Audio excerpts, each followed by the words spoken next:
So when companies need to determine their level of investment in social, where they're going to put their time, it actually becomes especially hard these days with how many different social networks there are and communities and blogs and forums. So one of the things that we've done and we're doing at Symantec right now is we're actually building what's called a presence framework. This is from an analyst named Chris Brogan, where you want to actually understand where your customers are, your target audience are, and where they're spending the majority of their time. Ultimately, with the primary goal of getting them back to your owned media sites, your website, your blog, your communities, because that's where they're going to purchase things from you. That's where they're going to fill out demand gen forms. That's how you're going to get information about them.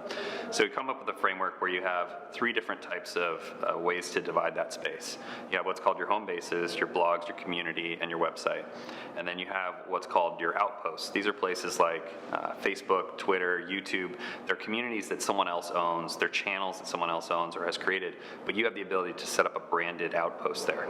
You want to put about 40%, 30% of your time into these, 60% of time into your home bases and resources, and then on the outmost part of it are really where you have these passports. This is really where you need to have an account in Reddit, for example, where you need to be able to respond if people are posting questions about your product, but you don't need to be very active there. This is where you spend about 10% of your time and resources, and this allows for you to divide your resources equally across a pretty disparate space and have a strategy that's always guided at having an idea of what's happening out in the space, but also always trying to pull people back to your home base.